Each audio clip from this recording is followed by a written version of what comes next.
Olá pessoal, agora nessa videoaula a gente vai estudar como melhorar a segurança nos roteadores, tá? Muitas das coisas que a gente vai ver aqui para os roteadores também vão servir para os switches, porque os dois usam o Cisco iOS, né? Então a parte de login, a parte de senha é tudo a mesma coisa, você pode implementar no switch também. Como é que um roteador ou um switch layer 3 aí pode estar posicionado dentro de uma rede, né? A primeira divisão mais simples, a gente tem roteadores de borda, edge routers e roteadores internos, né? Os internal routers. Então, um edge router, dá uma olhada nessa topologiazinha aqui do lado que eu coloquei, são esses roteadores aqui, ó, que estão na borda entre a rede interna, aqui para dentro então eu tenho a intranet, e para fora eu tenho a internet, né? Então os roteadores de borda, eles estão fazendo o meio de campo entre a intranet e a internet. Como eles estão conectados na internet, eles sofrem muito mais riscos de segurança, tipos de ataque e tipos de vulnerabilidades aqui que ele pode ter. Ele tem que estar preparado para tratar com um ambiente mais, vamos falar assim, né, mais agressivo que o ambiente interno. Então esses caras aqui, ó, eles têm que estar preparados de uma maneira diferente do que um roteador que eu coloque dentro da minha intranet, que está com IPRFC 1918, está atrás de um IPS, está atrás de um firewall, né? Então um roteador interno, ele, claro, precisa de segurança, mas normalmente ele tem serviços diferentes habilitados em relação a um roteador de borda. Além disso, em termos de topologia, você pode ter um router só, single router, ou então dois roteadores aqui, ó, né? Multiple routers, podem ser dois, três, dependendo de como é que você quer trabalhar com a questão da redundância. Aqui eu tenho a questão da disponibilidade, né? Se você tiver um só e ele quebrar, você não tem como chegar mais no teu headquarter, né? Você não tem como chegar mais na matriz. A disponibilidade fala que a gente deve evitar o single point of failure, o ponto único de falha aqui, o tal do SPOF aqui, ó. Esse nome, essa sigla esquisita, que é o single point of failure, né? Se você tem um, você não tem nenhum. Essa é a regrinha, né, que a gente ouve falar várias vezes. Além disso, você pode ter vários outros tipos de design, né? Um design levando em conta o defense in depth, que diz que a gente não deve confiar apenas em um recurso de segurança. Eu devo colocar aqui o roteador com firewall, aqui um IPS e outros elementos, né, como a gente viu na videoaula passada. Você pode ter uma estrutura de DMZ, por exemplo, aqui, ó, esses caras estão conectando com a internet e você tem um servidor que deve ter serviço vindo da internet para ele responder para usuários de internet. Então isso aqui é a DMZ. Você vai ter um pedaço aqui da tua rede numa zona desmilitarizada, né? Você pode usar estruturas em 3 camadas e vários tipos de estrutura de topologia de rede que você quiser dentro da tua rede. Independente da estrutura, o teu roteador basicamente pode ser de borda ou um roteador interno, né? Isso não depende da estrutura. O que a gente tem que tomar cuidado com roteadores de borda, que são os edge routers, que estão mais sujeitos a riscos, a ataques, né? A gente tem que cuidar da segurança física, manter o sistema operacional atualizado, limitar acesso, desabilitar portas e serviços desnecessários, tá? Então a gente tem que garantir que só pessoas autorizadas vão ter acesso físico ao roteador. O sistema operacional que eu estou usando, um sistema operacional atualizado, né?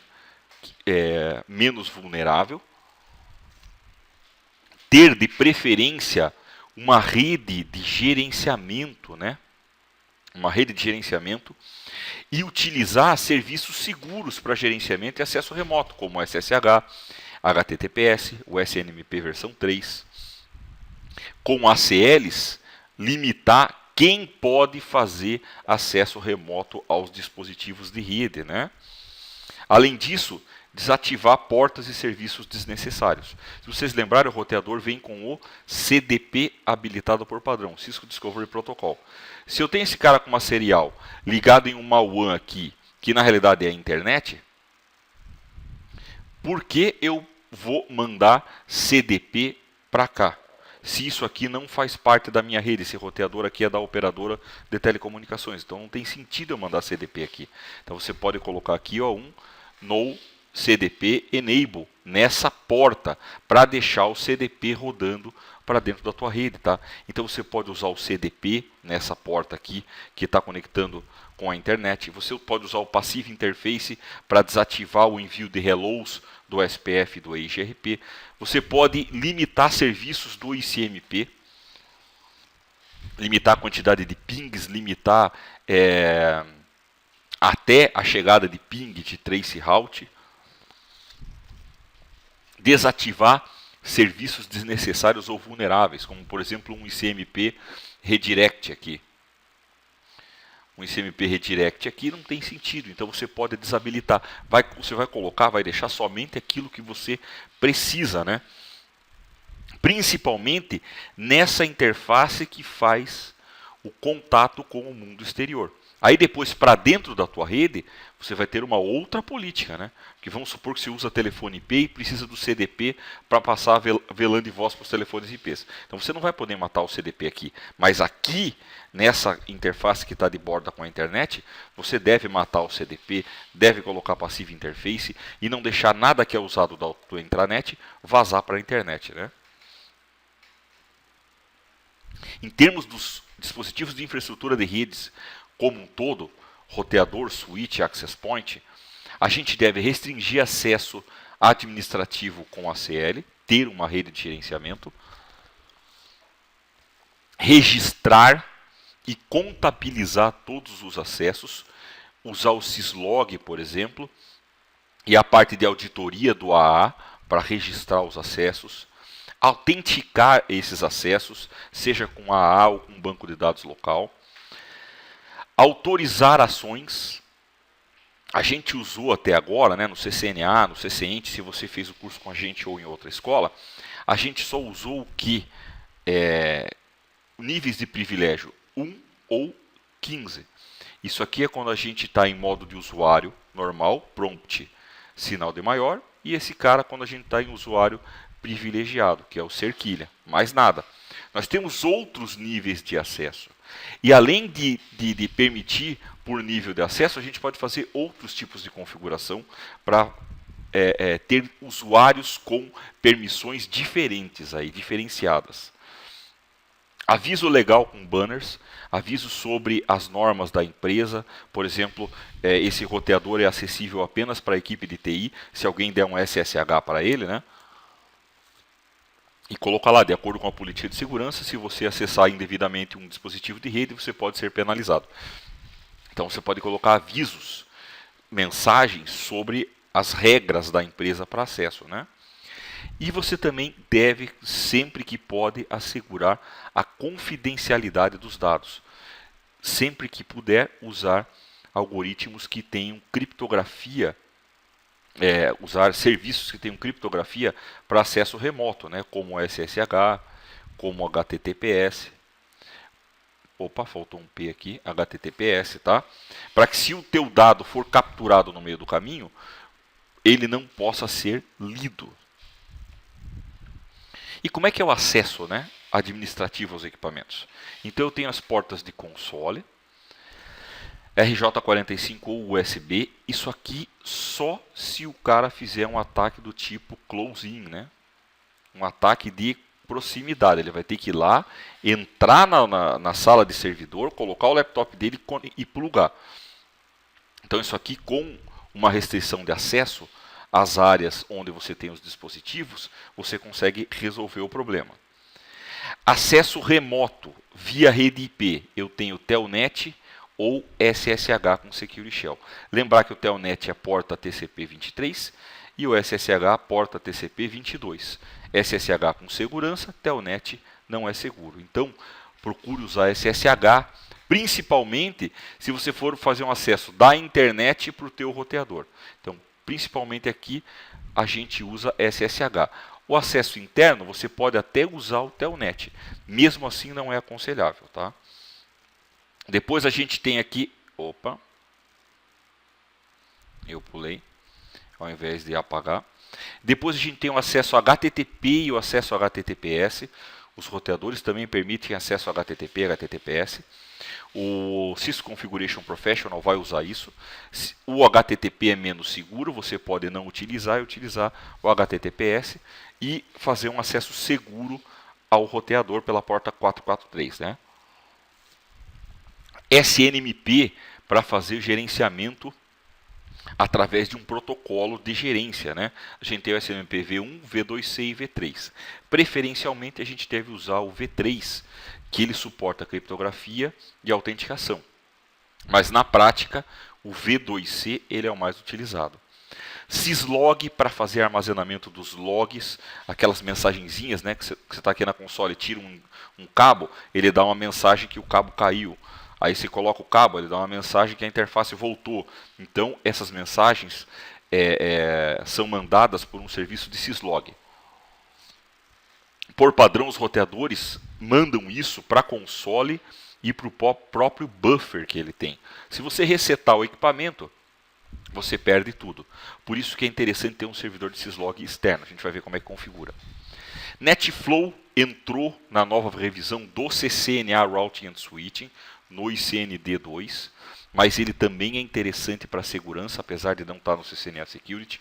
O NetFlow vale a pena aprender como é que funciona. Você consegue monitorar os fluxos que você tem e tirar estatísticas sobre isso, tá? Inclusive, tem programas que já dão as ameaças de segurança através da análise do NetFlow.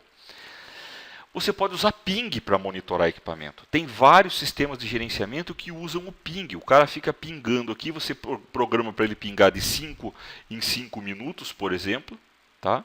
1 em 1 minuto, 2 em 2 minutos, 5 em 5 minutos, fazer um ping e ele vai te dando a disponibilidade. Se o equipamento caiu, ele te gera um alarme, tá? O SNMP também ele permite fazer esse tipo de verificação, só que ele vai além disso. E é interessante a gente ter uma rede IP exclusiva para gerenciamento, né?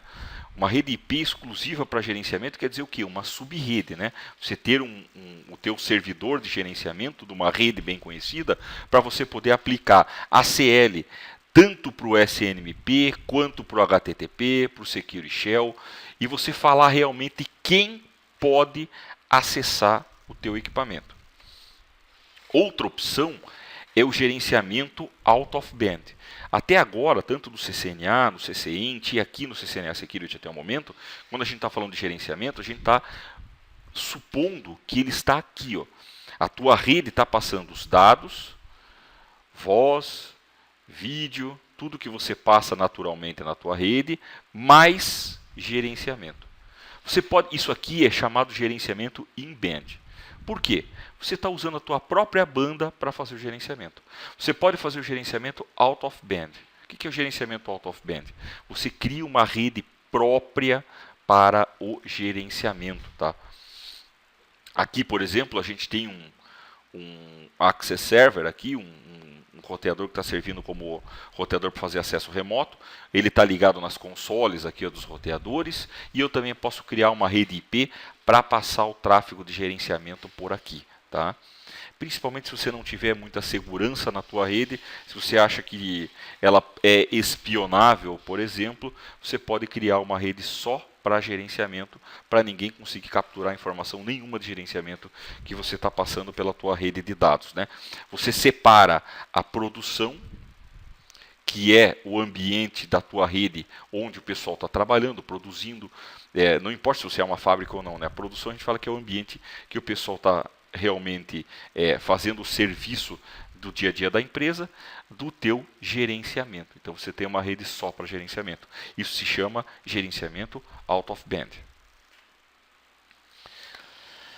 Agora vamos começar a estudar como é que a gente melhora a proteção aí dos roteadores, como é que a gente consegue ir além na proteção dos roteadores. Começa tudo com acesso administrativo. Se alguém conseguir acesso ao teu roteador, ele consegue parar a tua rede, injetar rotas falsas, colocar informação falsa no DHCP. Tá? O roteador da Cisco não suporta DNS, então com isso não precisa se preocupar, mas ele pode colocar informação falsa no DHCP, rotas falsas e criar um belo estrago na rede. Então a primeira coisa é definir senhas fortes, recomendação 10 caracteres ou acima de 6 já está legal. Misturando letras, números, letras maiúsculas, minúsculas e símbolos, tá?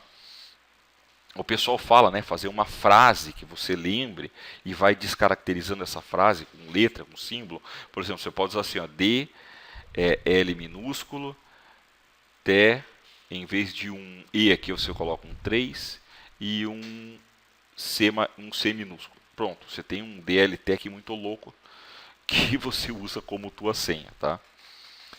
Cuidado que isso aqui é uma senha evidente. É lógico que você usar o nome da empresa alterado é uma coisa que com um dicionário o cara consegue quebrar, né? A senha de enable e dos usuários que a gente vai ver daqui a pouco, a gente deve utilizar a opção secret sempre que possível, quando o roteador suportar. Por quê? Quando eu uso um enable password, ele não criptografa a senha fica em texto claro. E para eu criptografar, eu posso usar o comando Service Password Encryption. Só que isso aqui é um E, tá? Não é um C, é um ENA. Só que o Service Password Encryption ele criptografa a senha com nível 7, que qualquer um quebra. Então, se você for criar o usuário com o comando username, ou então criar a senha de enable com o comando enable secret, use enable secret, usuário, nome do usuário, secret, a senha, tá? Senha de console VTY e auxiliar pode ser feita com o usuário local, servidor de autenticação externa ou então uma senha direto nela, né? A senha direta nela é aquela mesma coisa, ela usa criptografia fraca, se você colocar o Service Password Encryption. Qualquer um entra na internet e consegue quebrar, tá? É só você digitar lá, quebrar a senha Cisco. Vai ter um sitezinho que você entra com a senha criptografada nesse tipo de criptografia proprietária da Cisco, que é do tipo 7, e ele já vai te dar a senha normal, tá? O MD5 já não é tão fácil assim. Limitar acesso com Access Class nas VTY. Você cria uma ACL e diz apenas quem pode acessar. Você pode fazer a mesma coisa para o acesso HTTP, você pode fazer a mesma coisa para o SNMP, para tudo quanto é acesso que você tem de gerenciamento ou então de acesso remoto. Vamos agora seguir ver alguns comandinhos, tá? Então vamos ver aqui alguns comandos para a gente reforçar aqui a sua configuração. Primeiro, os banners. A gente está acostumado a usar o banner Motid, que é o banner, o Message of the Day, né? Quando você entra lá ele vai te dar uma mensagem. Você também tem o banner exec, banner incoming, banner login e o banner se o cara acessa teu roteador via PPP. Cada um entra numa hora, né? Por exemplo, se digitou enable e entrou, você é mostrado um banner exec. Quando você se loga via telnet, é mostrado um banner login. Então, cada banner pode ser usado para mandar uma mensagem diferente para os usuários e para os administradores, né? Security Passwords Mean Length. Isso aqui está definindo o comprimento mínimo da senha. Eu estou falando aqui que são com 10 caracteres. Agora, quando você entrar com Enable Secret a tua senha, se você não entrar com uma senha de 10 caracteres, ele não funciona. Comando username deixa você criar usuários para você utilizar para fazer login no roteador, seja via HTTP, HTTPS, VTY. Então você pode criar um banco de dados local de usuário e senha. Então você entra lá, username, o nome, secret, a senha. Nem todo iOS deixa você entrar com secret, principalmente mais antigos, tá? Quando você puder entrar com o secret, use. Se você não usar o secret e depois usar o password, faça o Service Password Encryption. É melhor do que nada, né? Ele é quebrável, porém é melhor do que você não ter nada. Aí para configurar console auxiliar e VTY, você pode dar um login local. Esse login local faz com que ele peça o usuário e senha. Ou você pode colocar password, a senha, login. Tá? Tem essas duas maneiras. Essa aqui é a mais fraquinha delas, né? porque ela é criptografada com Service Password Encryption e qualquer um consegue ver a tua senha depois. Então, o ideal é fazer um login local, usar o comando username com o secret, que mesmo que alguém pegue o showrun do teu roteador, ele não vai conseguir ver qual é a senha que você está utilizando. Uma opção que a gente tem aqui ainda é o exec timeout. Por padrão, 10 minutos sem fazer nada quando você está logado no roteador, ele sai fora. Se você achar que 10 minutos é muito, você pode mudar isso com o exec timeout. Tá? Exec timeout, você define minutos e segundos. Por exemplo, exec timeout 5 espaço 30, depois de 5 minutos e 30 segundos sem fazer nada, o roteador sai do modo que ele estiver e volta como se ninguém tivesse logado. E por último, você pode criar uma access list padrão, estendida, nomeada ou numerada, e aplicar na VTY com uma access class, né? Você vai lá criar access list 1, permite 192.168.10.000.255, né? Então você pode entrar aqui, ó, criar aqui uma access list 1, eu vou colocar só permite 192.168.00.000.255, então toda a rede 192.168.0/24 vai ser permitida. Aí eu entro na line VTY 0 até 15 e aplico access class 1, aqui eu criei aqui, in. Então agora só pode se conectar na minha VTY quem for da rede 192.168.00/24, dos IPs 192.168.0.1 até 192.168.0.254. Conseguir limitar acesso aqui na VTY. Tá? Ativar HTTP e HTTPS. HTTP, comando IP HTTP Server. HTTPS, IP HTTP Security Server. O iOS tem que ter o K9 aqui, o K9, para poder acessar, para poder ativar Security Server, para poder ativar SSH. Tá? Aí você pode definir um usuário com uma senha aqui dele e colocar IP HTTP Authentication local. Ele vai pegar a autenticação local para fazer o login no roteador. Se você não colocar esse comando aqui, ó, ele entra direto na página HTTP do roteador. Tá? Então você tem que colocar esse comandinho aí para você ter uma autenticação local. E o SSH tem alguns requisitos. Você tem que ter um hostname, configurar um usuário e uma senha, tá? Colocar um nome de domínio, IP Domain Name aqui, e gerar uma chave de criptografia com no mínimo 1024 bits. Então esse Crypto Key Generate RSA General Keys módulos 1024, ou então você pode colocar só Crypto Key Generate RSA módulos 1024, porque por padrão ele já faz General Keys. Ele cria uma chave de criptografia de 1024 bits.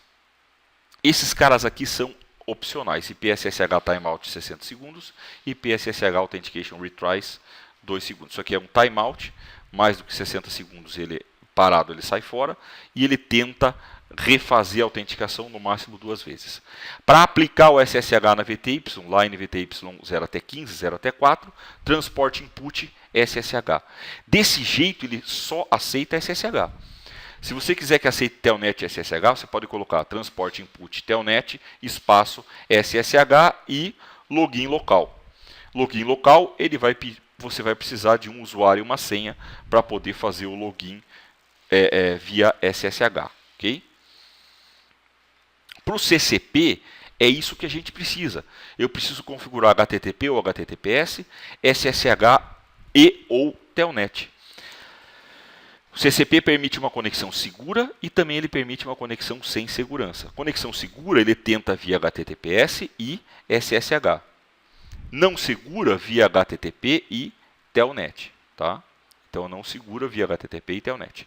A única coisa que ele exige é que você coloque um usuário e uma senha com privilégio de nível 15. Então naquele usuário que eu criei aqui, ó, eu posso entrar username DLTech privilege 15 secret DL daquele jeito ali D1T3C arroba. Ou então você pode criar o username DLTech secret a senha e depois username DLTech privilege 15. Ele precisa de um usuário com privilégio de root, né? O privilégio máximo aí da Cisco, que é o nível 15.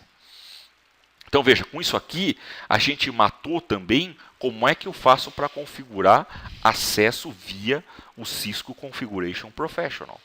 Então o Cisco Configuration Professional exige que você tenha conexão IP, tudo funcionandinho, HTTP ou HTTPS, ou então os dois, SSH ou Telnet, ou então os dois, tá? E um usuário de privilégio nível 15, um usuário que possa realmente alterar e fazer as configurações nos roteadores, ok? Se eu quiser reforçar o acesso Telnet, eu posso reforçar colocando aqui, ó, login delay. O que é o login delay? O login delay é o seguinte, o cara não deixa você ficar digitando o usuário e a senha direto um atrás do outro. Se o cara tentar colocar um acesso de força bruta para descobrir teu usuário e tua senha, com o login delay ele não vai poder entrar um atrás do outro. Você coloca lá login delay 2 segundos, o cara entrou com o usuário e a senha, só 2 segundos depois ele pode entrar de novo com o usuário e com a senha. Aí você tem uma maneira de proteger contra ataque de dicionário e DOS, Denial of Service.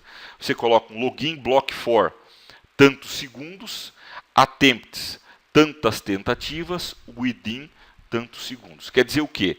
Eu bloqueio, por exemplo, por 10 segundos, se houver 10 tentativas em 5 segundos. Se em 5 segundos o cara tentar fazer 10 tentativas, ele não, coisa boa ele não está querendo fazer. Então você preveniu contra um ataque de força bruta de dicionário ou então um ataque de denial of service.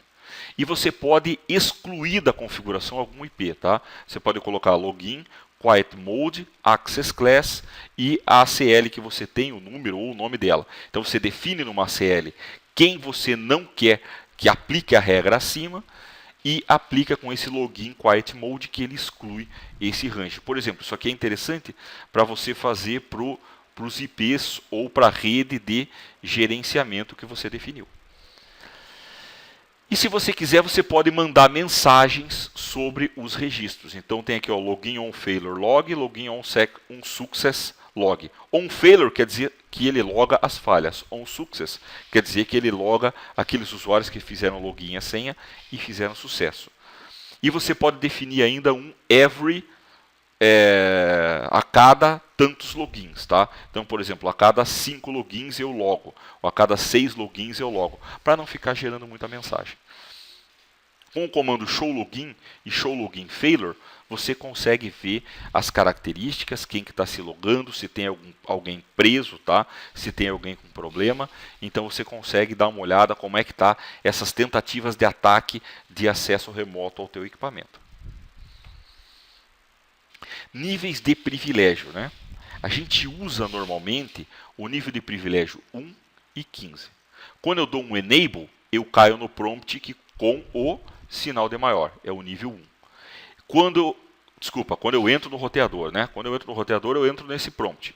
Quando eu dou um enable, eu vou para o nível 15, que é a cerquilha, tá? Então, no nível 1, eu estou com o sinal de maior e no nível 15 eu estou com a cerquilha. Por que a gente não usa os outros níveis? Porque para usar tem que configurar. E faz parte do CCNA Security e não fazia parte do CCNA ou do CCENT. O nível 0 quase a gente não usa, é um nível com acesso baixíssimo, dá para dar enable, disable, exit, help e logout. O nível 1, então, é aquele que a gente está acostumado quando está como usuário normal, sem privilégios. 2 a 14 eles podem ser personalizados, o padrão é eles virem igual ao nível 1, se você não fizer nada. E o nível 15 é reservado para o modo privilegiado, é como se fosse o root do Linux e do Unix, ok? Como é que eu posso usar essa informação no meu dia a dia? A gente pode usar esses níveis aqui, para configurar o que é que cada nível pode fazer. Por exemplo, eu posso falar que o nível 2, ele pode dar um conft e dar comando show, vamos supor. E eu passo isso aqui para um operador. O nível 3, ele pode dar um conft, pode dar comando show e configurar interface de LAN. Então, interface fast, giga, esse tipo de coisa assim. Você pode criar esses níveis, tá? Com os níveis a gente pode criar esse tipo de configuração e ainda definir que comandos cada nível pode dar. Como é que eu posso fazer isso então? Eu posso alterar os comandos que eu quero permitir direto no nível de privilégio ou criar CLI views. Ou então utilizar a autorização do AAA ou do TACACS, tá? Com o AAA no Radius e no TACACS, que são dois serviços que a gente vai estudar depois, né? Servidores externos aí que fazem a autenticação, você também pode configurar essa autorização. O que o usuário pode fazer ou não. Mas basicamente, se eu quiser alterar no nível de privilégio, eu entro no Privilege Mode, aí Level, defino o nível, por exemplo, para o nível 2, e falo qual o comando que o cara pode dar. Vamos supor, show run. Tá? Então a gente pode definir qual é o comando que a gente pode fazer. E aí eu entro aqui, ó, num usuário, o nome do usuário, e falo, olha, esse cara está no nível de privilégio 2. Username, o nome do cara, privilege 2. Tá? Eu coloquei o priv aqui, ó, mas é um comando abreviado, né? O privilege. Com CLI view é uma opção diferente, tá? Você faz níveis de acesso por usuário, tá? Você faz um nível de acesso por usuários. Não é mais utilizando somente o modo de privilégio. O modo de privilégio eu não defino por usuário, né? Eu defino por modo de privilégio e aí eu vou ter que colocar todos os usuários dentro desses níveis de privilégio. Com a CLI Views, você pode definir usuários e definir o que o cara faz dentro de cada usuário, tá? Dentro de cada usuário eu defino o que ele faz. O que eu preciso para fazer isso? Eu preciso ter uma senha de enable, que eu vou logar na root view. Essa root view é a vista do root, onde eu vou configurar todas as outras views. Aí ter o AAA habilitado no roteador ou no switch, com o comando AAA new model, então ele tem que suportar o AAA. Se logar na root view, com a senha de enable e fazer a configuração, tá? A gente vai ver depois nas práticas, tem como configurar isso aí, né? E a gente depois vai ter uma demonstração prática onde eu vou mostrar vários comandos. Então, veja, você não precisa ficar preso, né, só ao enable e passar a senha de enable para todo mundo. Você não precisa ficar preso nisso aqui, né? Você pode criar níveis de privilégio ou então usuários com determinados níveis. Isso facilita a administração, porque nem todo mundo precisa ter acesso a tudo, né? Dependendo da empresa que você tenha, nem é bom isso. O pessoal do Helpdesk que faz nível 1 tem que apenas fazer alguns comandos shows. Aí o pessoal que faz de nível 2 tem que ter acesso a determinadas partes do roteador. Agora, algumas coisas mais avançadas, só o administrador de rede deve ter, né? Protegendo arquivos de iOS e configuração. Isso se chama o Cisco iOS Resilient Configuration. Então eu posso proteger o arquivo da iOS e a running config, na realidade é a startup config, né? Com o comando no service password recovery, eu mato aquela recuperação de senha, que o cara desliga e liga, dá o control break e faz aquela recuperação de senha. O cara não pode mais fazer recuperação de senha. E eu tenho os comandos Security Boot Image e o Security Boot Config. O Security Boot Image, eu consigo esconder o nome do iOS no show version ou então no show ou dir flash, tá? Se eu dou um show flash, um dir flash, ele não vai mostrar o nome do iOS. E o Security Boot Config, ele grava a configuração numa Persistent Storage, que não pode ser a flash, a DRAM ou NVRAM, por exemplo, num USB, tá? Eu posso gravar num USB. Para verificar se tem alguma coisa configurada, eu dou um show Security Boot Set, tá? Com o show Security Boot Set a gente consegue ver se eu fiz a proteção aí do iOS ou do arquivo de configuração. Pessoal, nessa videoaula a gente para por aqui. Na próxima videoaula a gente vai ver a parte mais de gerenciamento, né? Se a gente for pensar bem aqui, em termos de Network Foundation Protection, a gente está vendo a parte do Management Plane, né? A gente está vendo aqui proteções ao Management Plane. A parte de gerenciamento, né? A parte de gerenciamento.